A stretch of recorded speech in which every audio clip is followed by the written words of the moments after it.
नमस्कार, सुस्वागतम। जी हाँ, मैं बीएन आप लोगों का साथ। एंटीबायोटिक प्रतिरोध दुनिया भर में एक महत्वपूर्ण और बढ़ती हुई चिकित्सा समस्या है। समुद्री जैविक प्रयोगशाला के शोधकर्ता और सहयोगियों ने एक नवीन आनुवंशिक व्यवस्था पाई है जो मानव अंत में एक सामान्य जीवाणु बैक्टीरियोस फ्रेगिलिस को व्यापक रूप से इस्तेमाल होने वाली एंटीबायोटिक टेट्रासाइक्लिन से बचाने में मदद कर सकती है। हालांकि ये निष्कर्ष सीधे तौर पर टेट्रासाइक्लिन प्रतिरोधी बैक्टीरिया से निपटने के लिए तरीका की ओर नहीं ले जाएगा। जी हाँ, शोधकर्ताओं ने पहले से अनदेखी आनुवंशिक व्यवस्था की खोज की है जो एंटीबायोटिक प्रतिरोध प्रदान करती है। इस तरह की समझ आनुवंशिक हेरफेर या अन्य माध्यमों से एंटीबायोटिक प्रतिरोध जीन के प्रसार को सीमित करने के नए तरीका विकसित करने में मदद कर सकती है। एमबीएल वैज्ञानिक जोसेफ बेनिस, मिशेल सोगेन और ब्लेयर पॉल के साथ साथ एमबीएल ऑर्गन नेशनल लेबोरेटरी और शिकागो विश्वविद्यालय के सहयोगियों द्वारा जर्नल एमबीए में ये निष्कर्ष का सूचना दी गई थी।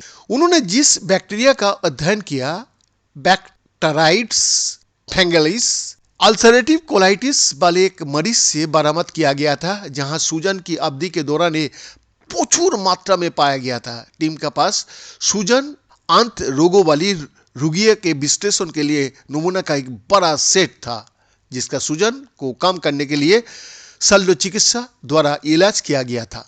इन नमूने के अध्ययन शॉटगन मेटानोमिक्स का उपयोग करके एमबीएल में किया गया था, जो माइक्रोबियल कोशिकाओं के पूरे समुदाय से सभी आनुवंशिक सामग्री के लिए अनुक्रम तैयार करता है।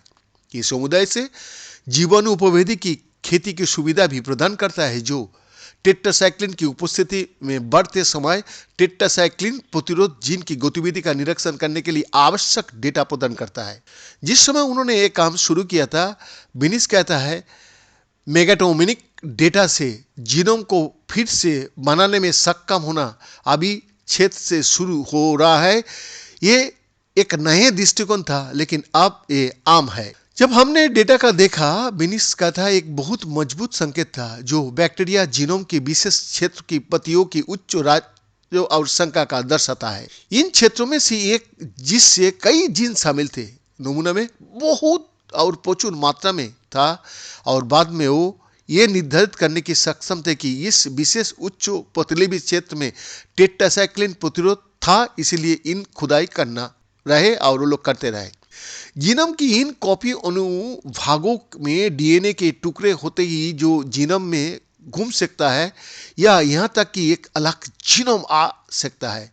ट्रांसपोजन कहे जाने वाली वो मोबाइल आनुवंशिक तत्व बैक्टीरिया के लिए पर्यावरण में अनुकूलन विकसित करने के महत्वपूर्ण तरीका है, बिना खुद को पूरी तरह से पुनर्निर्मित किए। बेनिस कहता है, और मानव आंतों में जहां बड़ी संख्या में आंत बैक्टीरिया की प्रजातियां लगातार निकटता में रहती है, विनिमय की संभावना वास्तव में बहुत अधिक है।